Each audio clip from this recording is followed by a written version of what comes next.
Ambassador Sarah Chen's office, aboard the Galactic Council's orbital station, held an eclectic collection of diplomatic gifts, a shard of living crystal from the Vorkath homeworld that hummed different frequencies based on emotional resonance, a Tiskri cooperation medallion that supposedly contained the preserved brain patterns of their greatest peacetime leader, and her personal favorite, a simple thermos of coffee from Earth. She took a sip of the bitter liquid, savoring its familiar warmth, as she reviewed the latest data from the Jupiter Deep Space Probe.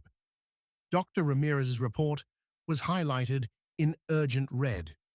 Quantum entanglement field exceeding expected parameters. Signal coherence maintaining across unprecedented distances. Sarah, this isn't just breaking physics, it's rewriting it. The door chimed, interrupting her thoughts. Enter! She called, quickly encrypting the report. Her assistant, Miguel Santos, as she rushed in, his dark eyes wide with concern. Madam Ambassador, the Vorkoth and Tskri delegations are demanding an emergency session. They're agitated. Sarah raised an eyebrow. When are they not? This is different. Miguel insisted. They're claiming we violated Section 7 of the Threat Hierarchy Accords. They're throwing around words like quantum superweapon and cascade annihilation. Wonderful. Sarah muttered, standing and straightening her formal diplomatic jacket. The silver and blue uniform, designed to project both authority and openness, felt suddenly constricting. Have they presented any evidence? Deep space sensor readings from the Jupiter probe test.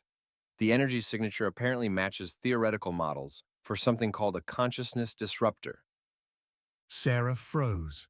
The probe's quantum communication system did operate on neural resonant frequencies. It was based on human brainwave patterns to maintain signal coherence. But it was purely for communication, not warfare. Leave it to species obsessed with weaponry to see a doomsday device in every technological advance. Alert Dr. Ramirez.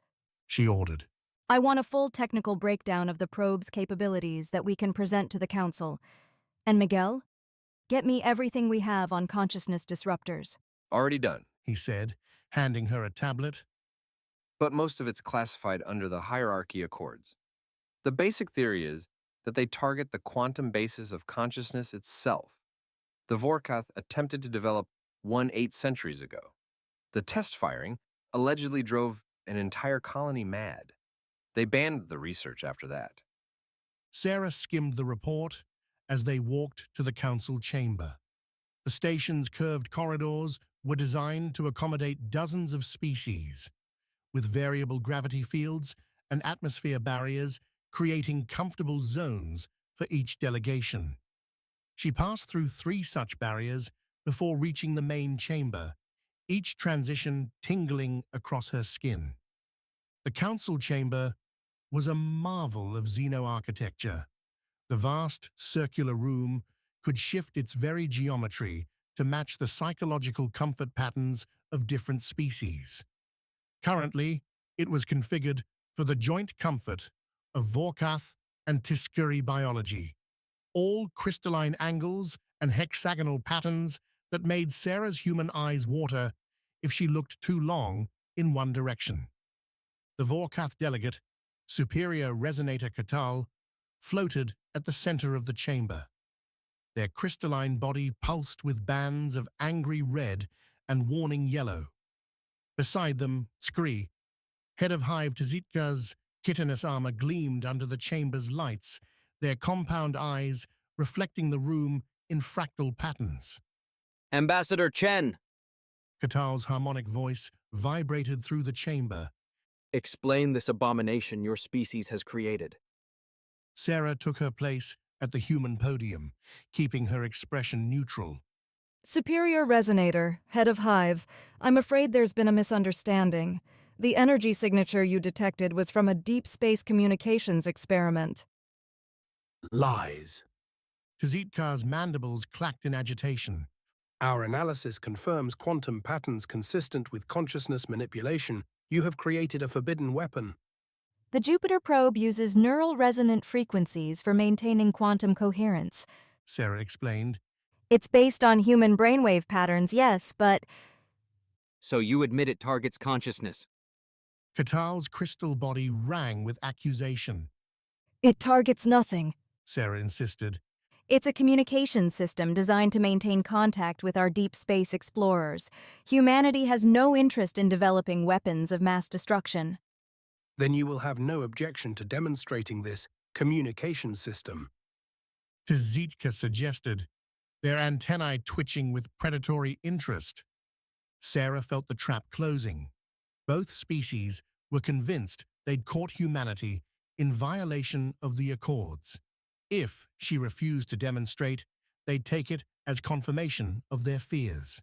If she showed them the actual probe, they'd either see through the bluff, or worse, realize that humanity had developed quantum technology far beyond their own capabilities, which could be just as destabilizing to the precious hierarchy.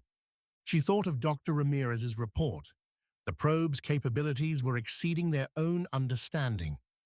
What if, A demonstration would be unwise. she said carefully, letting worry creep into her voice.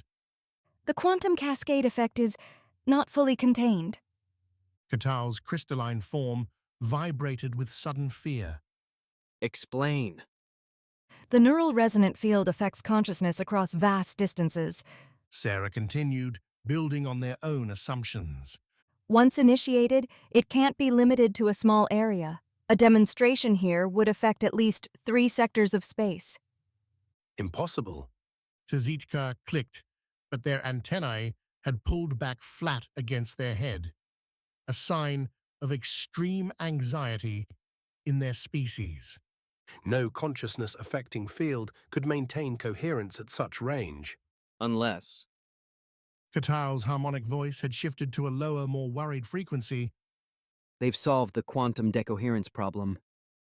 Sarah kept her face carefully blank, but her mind was racing. The probe had solved that very problem, just not for weapons.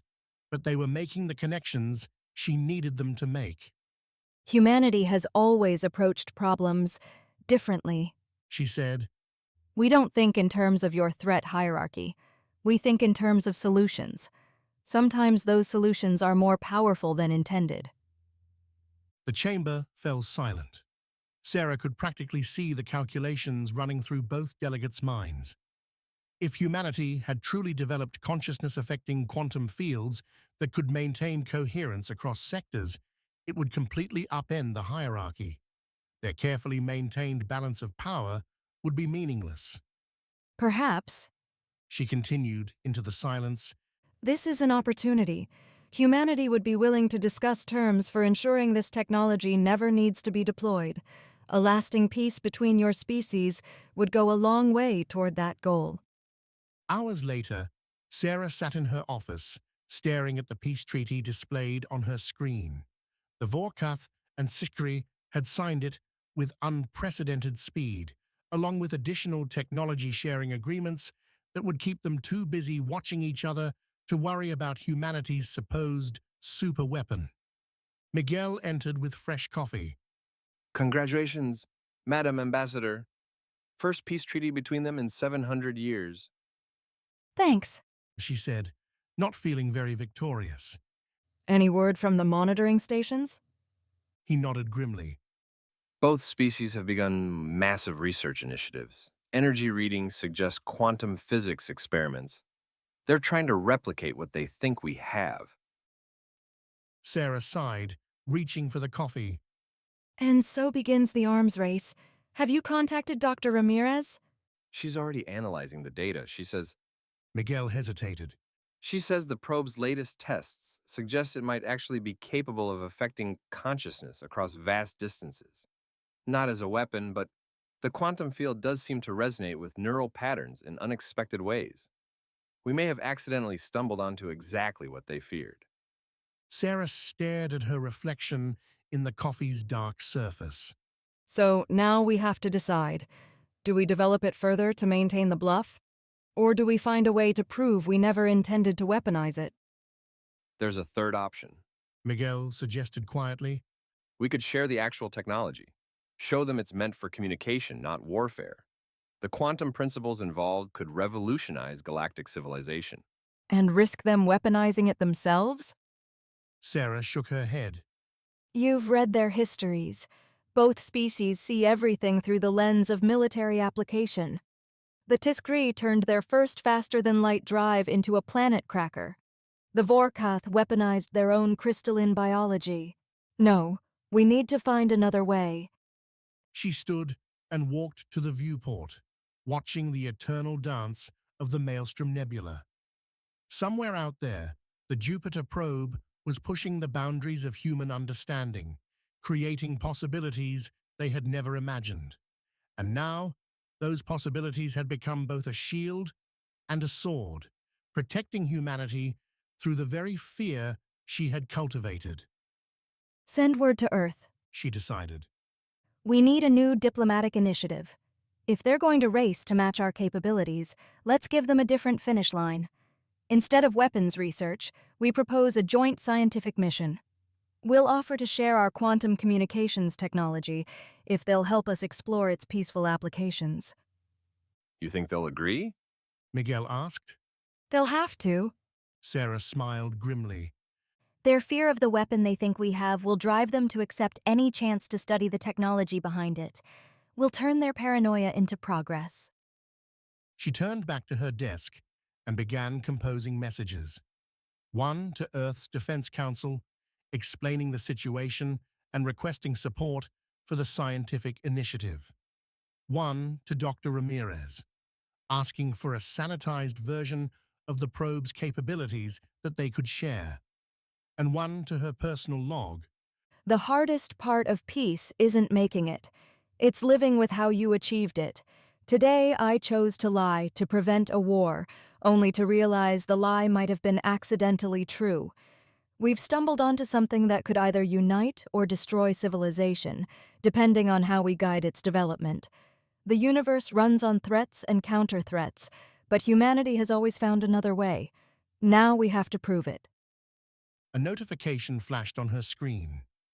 More unusual energy readings from both Vorkath and Tiskri space. The arms race was already beginning. But maybe, just maybe, she could redirect it into something better. After all, that was humanity's real superweapon. The ability to turn fear into hope, paranoia into progress, and mistakes into opportunities. The Vorkath crystal on her desk hummed with a new frequency, one she had never heard before. According to the documentation, it was the resonance of possibility, of paths not yet taken. Sarah smiled. It was time to show the galaxy that humanity's greatest power wasn't in weapons at all, but in finding ways to turn even the darkest situations toward the light. She opened a new diplomatic channel. This is Ambassador Chen requesting an emergency session with both delegations. I have a proposal that I believe will interest you both greatly. The nebula outside her window continued its eternal dance, indifferent to the waves of fear and hope rippling out across the galaxy from a single human's bluff. Sarah Chen had prevented a war today, but tomorrow's challenges were just beginning. Somewhere in the vast darkness between the stars, two ancient civilizations were racing to match a weapon that didn't exist, while humanity worked to ensure that when they found what they were looking for, it would bring enlightenment rather than destruction. The real weapon, she realized, wasn't the probe or even fear itself. It was hope. Hope for a better way. Hope for understanding. Hope for change. And she had just armed the entire galaxy with it.